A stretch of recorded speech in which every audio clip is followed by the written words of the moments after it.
everybody, and welcome back to the show. It's me, Lenora, for Live, Love, Live on AFO Radio, the health, beauty, and wellness show. As you know, every time when I come on, I'm going to be giving you tips on how to get you into a healthier lifestyle, bring you suggestions on how to look your best, and also bring you inspiring stories. It is the week after Mother's Day. But hey, you should always be celebrating Mother's Day. And as you can see, I'm not alone. I've got Rachel Quaz with me. And wait, her title is very king.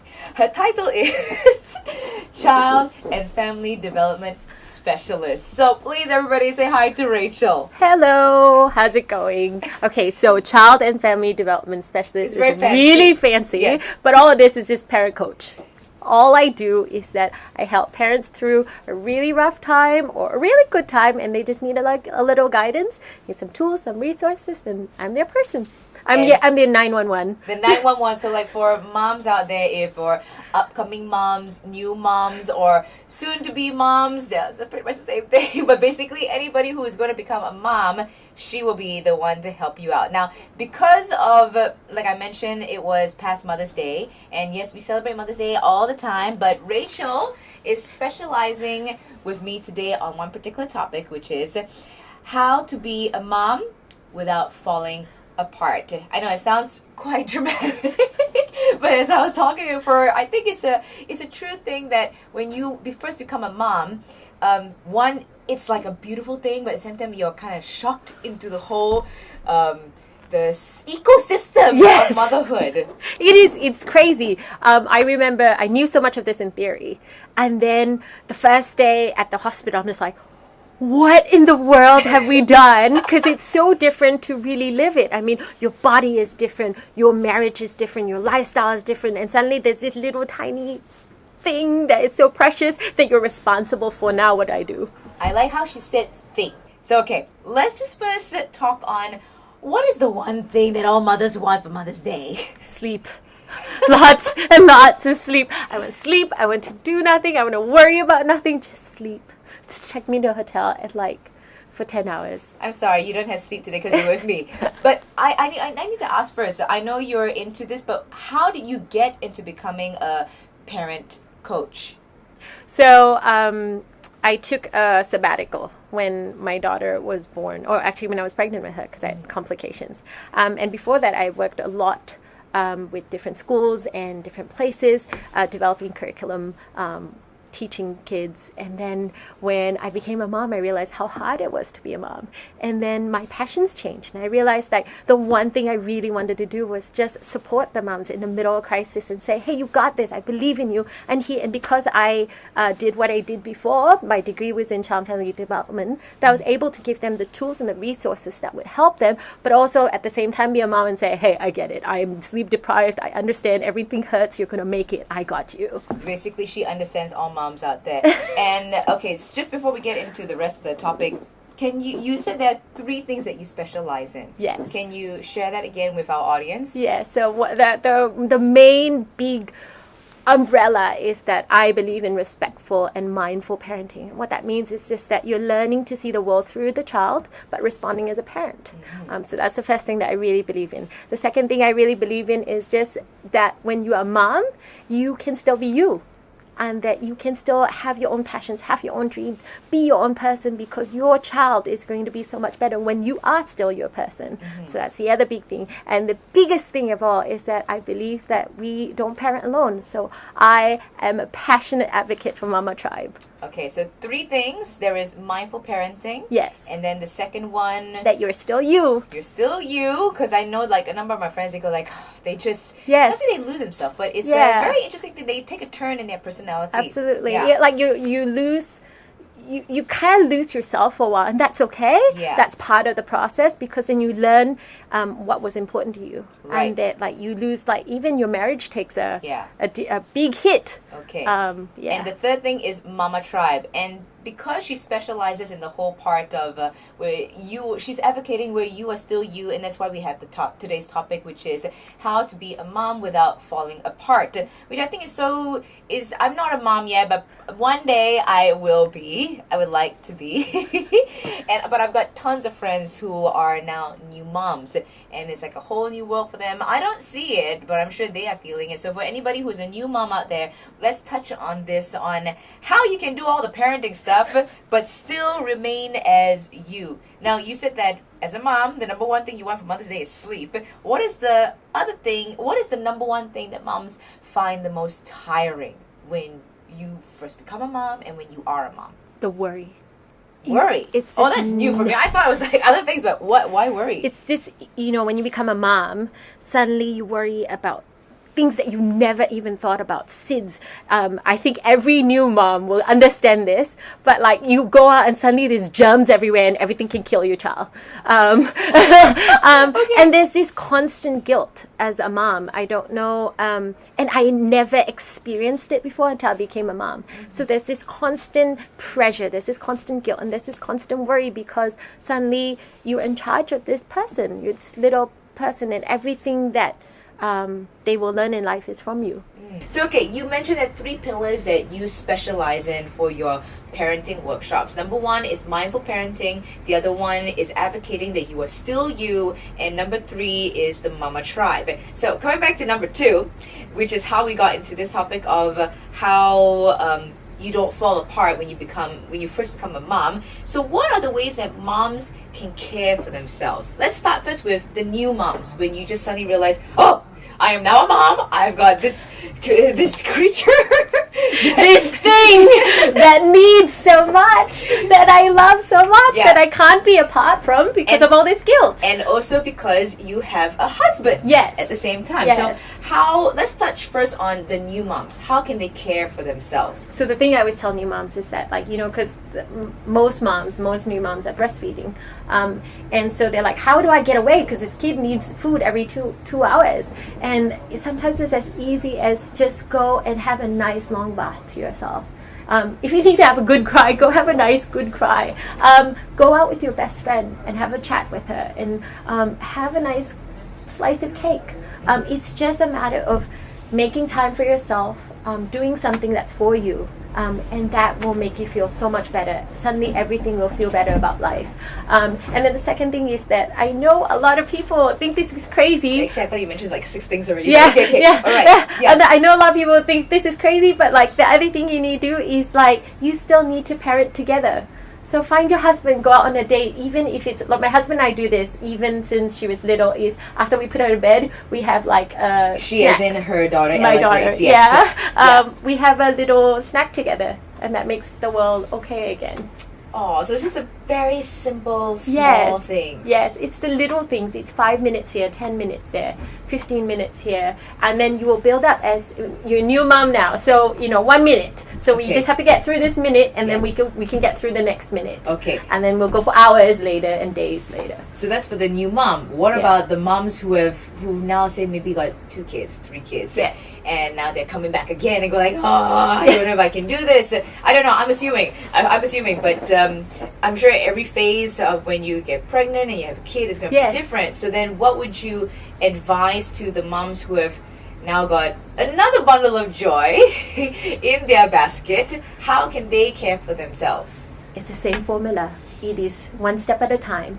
Trust your gut. I think that is the biggest thing that moms don't do enough for themselves, is trust your gut. Be kind to yourself.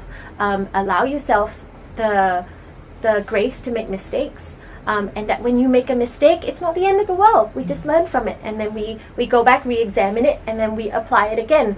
But it's the same formula. Take time out for yourself, take time out for your husband, and then you become a better mom. And then because your kid is going to see you take care of yourself, and your kid is going to see you take care of your marriage. And because when you take care of your marriage, then you're together. We got this, yo. I don't use husband. Yes, we got this. Okay, so it's basically the same formula in caring for yourself. Yes. That's the number one thing. Yes. Then what about the guilt part? Let's just quickly talk about that. How do you said that moms tend to feel that guilt? Yes. Why and how? I swear that this guilt and this worry is like this worry and guilt that you've never had before in your life. And I'm so sorry, moms, but it's going to be with you for the rest of your life. But why? Yeah, no, Because you love someone so much. and you want the best for them, and that like, you know, what happens when you want the best for someone is that you are constantly trying to be the best version of yourself. And so what do you do with this guilt, and what do you do with this insane amount of worry? You love them through it. You remind yourself, be kind to yourself, have the confidence to listen to your gut. When things are wrong or when things are going really great, pat yourself on the back, celebrate. Celebrate even the wrong things. Even the wrong things, because that's how you're going to learn. I had to learn how to breastfeed the wrong way before I could breastfeed the right way. You know, things like that. I had to learn how to fix certain things by going wrong before, so I knew what worked and what really did not work, and we will never do that again. Okay. Wait, before that, now people have you, but back in the day, where can people go to if, say, as a new mom? I mean, yeah, you can go to your mom, but where do you actually learn all the good stuff? Is there like a manual? There's a tribe. There's a village. My husband and I moved back to Malaysia. We were living in America specifically to have a baby.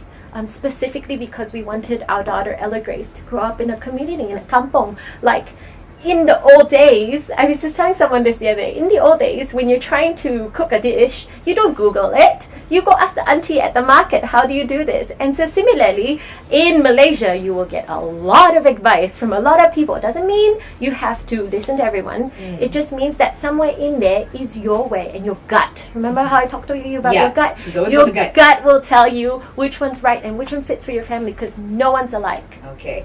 When we come back, this is going to be a bit controversial for a question, but I'm going to ask, how do you, because I think it's relevant, how do you handle the mother-in-law? Because as you said, there are tons of advice all over the place. Yes. And from every single corner in person. So I think this is going to be a good question. Hey again, this is Lenora on Live Live Live for AFO Radio, the Health, Beauty and Wellness Show. Today, the topic is how to be a mom without falling apart. This is going out to anybody who's going to be a new mom and also who's already a mom with lots of bundles of joy.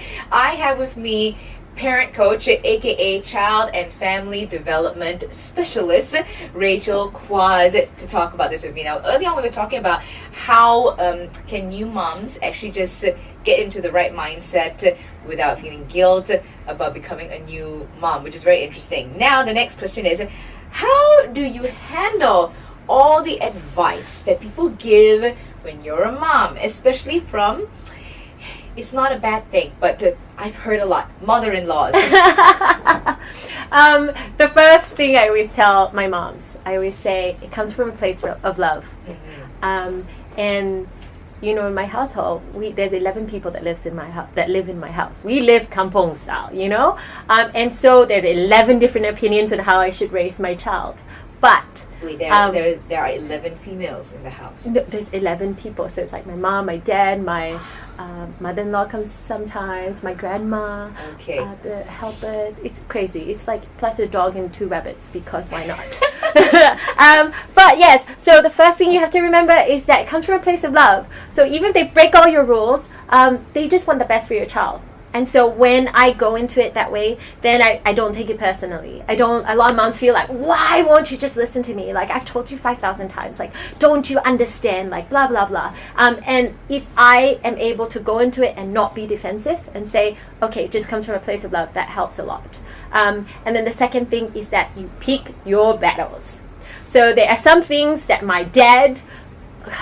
I love my dad, but he like spoils my child and like gives her everything. Like, hi, what would you like? Would you like a car? Sure, let's go buy a car. You know, that's my dad, and my mom, and my mother-in-law. I think it's the grandparents syndrome, like where they just want to give everything. They just give everything because they never had it for themselves, and so like now that they can do it for somebody, and they you. Yeah, but the grandparent now they have to discipline me. They don't discipline the kid. My grandma always says, we spoil her and then we give her back to you. Oh, that's very nice. So the big thing is that you pick your battles. So in my household, like, he gives her all the chocolate she wants, all the TV she wants, all the, basically whatever. But the they're big things that I always fight for. So I would say, if you're going to take out, you have to put her in a car seat. That is not negotiable. So those are things I go to bat for. No choking hazards. Like, you can give her candy, that's fine, but if it's round and it might kill her, I have a problem with that. But then all the other little things, I mean, I think about my relationship with my grandpa. I think about my relationship with my great-grandma. I think about my relationship with my uncles and aunts. And they're so special because they spoiled you.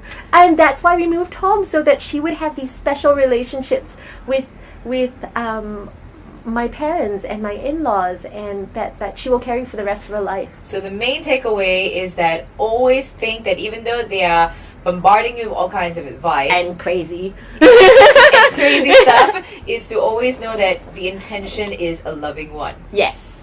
Okay, and then that's how you find the appreciation, and you don't get mad, or you don't get mad, you don't get much. frustrated, you don't take it personally, so you just kind of let it roll off your back. And then remember your mama. And so when I say pick your battles, the ones that are important, your mama. And so my job as mama is to always stand up for her, to always protect her rights, right? And so part of protecting her rights is that if I feel passionately about it, like car seats, if I feel passionately about choking hazards, I go to bat for that. I mean, There is no backing down. I mean, and there is nothing that fuels a mama more than if she feels like it's Mama Bear. Your Mama Bear comes out and you go to town. But respectfully. That is the mother-in-law. Now, what about the hubby? Let's talk about the hubby, okay? Never mind. We understand that that's a whole different ballgame by itself, relationships. But just advice for the dads.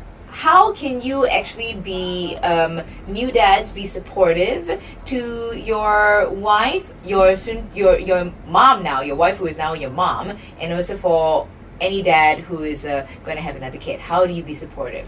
So my advice to dads is that, like, the one thing. Let's go with one thing. Yeah. Is just be kind to her. Just support her and tell her she's doing a beautiful job. Remind her who she is. Remind her what she's made of. And just always be there for her. Say, I see you, I hear you, I understand. This is so, so hard. I got you. And now to the next question, which is very important for next year. What's the perfect Mother's Day gift that husbands give to their wives? I would say, so for Mother's Day this year, my husband took me and my daughter out for a play. And it was the best Mother's Day gift because it was just the three of us and enjoying our family. And then more so than that was after that at night, he gave me a night out with my mama tribe. So we got to celebrate motherhood in two ways. One was that I got to be a mom and enjoy motherhood and enjoy my little child who's crazy and fun and goofy and silly. And then after that, I got to enjoy it with my other mama peeps who get me in a way that nobody else gets me. And because of that, I felt closer to my husband because I felt understood and I felt heard. Do not throw her a party. Do not have people come to the house. Do not throw a party. Like, a lot of times dads think, oh, I'll cook and like we'll have a party. No, that's a terrible idea because I was just worried the entire time. What is the best way for kids to listen to you? Because you're a new mom, or any mom, you have kids who are screaming and they're running all the place. How just and do the Caesar Milan, just and stay put. What's the one trick? The first thing is that you can't do shoot. That is the trick. So I'm a big advocate for no shaming, no guilting, no yelling, no punishing, no rewarding. And the reason why we do that is because you're coming to the child at their level and you're saying, hey, I see what's going on. Because if your kid's throwing a tantrum because she wants candy, until you acknowledge that she wants candy, until you say, oh, I'm so sorry, you wanted a piece of candy, she's not going to stop. She's just going to go on about candy. And I don't want to fear her into it. I don't want to scream her out of it. I want to teach her why she can't have candy right now. And so the next time it happens again, your tantrum gets shorter. I'm not saying they'll never have a tantrum again. I'm saying that we're teaching them to be citizens of the world. We're teaching them how to be a person. You're basically teaching reasoning. We're teaching them patience. We're teaching them kindness. We're teaching them compassion. We're teaching them empathy. We're teaching them all these really nice things that we want as adults. And we're trusting the child we're trusting the child to be able to make those decisions. Yeah. Oh, Oh, that reminds me of another interview that I saw before of how they actually do that, where they talk. Because kids, they are a lot smarter these days, okay? Yes. Have you seen how they handle iPads? They're smart. They can figure it out more than you adults. Yes. That's all I'm saying. Okay, put down the finger. Now, how about this one? What is the best way to end all arguments with your hubby? Go on a date. Such a strong advocate. Okay, why? The reason why is because a lot of times I tell my moms, if you are fighting with your husband about socks on the floor, about something really silly and inconsequential that normally you wouldn't even care about, then it's really time to go reconnect with your husband. Go have fun together. Go discover why you love this man and made a baby together. Go discover why he lights up your world. And it happens to the best of us. I mean, even my husband and I, we have to schedule dates in. And then you schedule it, you protect it. And It means nothing can come. You have to go for this you date. have to go for this date. And I really try to protect it because more than anything, it's saying, I see you, I hear you, you're important to me. And when you both feel important to each other, then you both feel like you're fighting this battle together and you can conquer anything in the But world. what if they do the whole like, oh no, I got work and I'm busy and stuff like that? So a really big one is like, oh, the baby needs me. A lot of moms say the baby needs me. And so I say when your kid's in school, when they go to school, go for a breakfast date with your husband. Or when the kid's asleep. That a lot of our dates in the first year was after the baby went down to sleep at night. And it's 5 minutes, 10 minutes. Even if it's days that we have a tribe, but it's not always easy to trust a sitter. It's not always easy to say, I'm going to give you the most precious thing in my life. Please take care of it. But then it may be 10 minutes. It may be 15 minutes. Is it selfish to go like, okay, now you got your 5-10 minutes with your husband, and Yes. us females, we kind of want more after that because Yes. when you have all that lovey-dovey feeling. Yeah. So is it I don't know if it's a guilt thing or not, but is it wrong to actually say, no, I want to have more time with the man? No! It should be so great that you want to have more time with each other. It's when you don't want to have time with each other. That's when you need to go on more dates. When you can't get enough of each other and you had like such a good time together. And remember that during this time when you go on a date, it's really doing things that you enjoy, doing things that you have fun together. Don't do like silly things. Go do something that's fun that you're going to feel excited about. If people want to get more advice from you, they want to go for your workshops on how to manage their kids, manage their momhood, where can they find you? I laugh because other than having the world's most complicated job title, I also have the world's most complicated name. It's RACHEALKWAC for cat, Z for zoo.com. So that's a good place to find me. There's also Facebook or Instagram. Or I usually have a lot of workshops in different preschools that want to do their parent training. So the next one coming out is with Children's House. I also have a really, really fun Parents' Day out with your kids coming up with Julia Gabriel. Okay. And I'm the ambassador for Ibu, Ibu Family Resource Group. So I'm always there. Come ask me questions. Come hang out with me. If you need a mama warrior, I got you, babe. Okay, and then now if the workshops, right, how many to a class? It goes from really intimate 10 people to really large settings 100 people. So wow. it just depends on what it is. A lot of my workshops have to do with toddler behavior. So the reason why I try my really, really best to keep it small, because then you have a safe space to talk about the hard things. And the reason why I love workshops, I also do private sessions, but the reason why I love workshops is because a lot of moms feel alone. A lot of moms feel like they're the only one with the kid going crazy. And the workshop gives them the space to say, oh my goodness, somebody else is going through that too. I'm not alone. I'm not crazy. I'm not the only mom. But more so than that is after you go through the techniques and the training, you're able to apply it to somebody else's life when they're talking about their problems. Even though you're going through the same thing, but you're not taking it personally. It's not your child. So then you're like, oh, that's what I need to do. So yeah, you want to find more details about this, go on to Rachel Kwaz. That is RACHEALKWACZ.com. Don't worry, all the details, I'll put it down in the links on our website, also on YouTube. And join me again next week. Thank you so much again, Rachel. Thank you For coming on and giving those tips. Now I feel a bit more I don't know. I'm still not in the phase of wanting to become a mom just yet, but I definitely feel like I've got better tools now for the future. That's right. You can call me anytime. My mama tribe is here. I got one in Malaysia. Now join me next week because I'm going to be touching together with a good friend of mine on how to stick to your fitness goals during the Ramadan season, because fasting period is coming up. So please listen in. Same time, same place, 2 to 4 p.m. on AFO Radio every Tuesday. Lenora, peace out.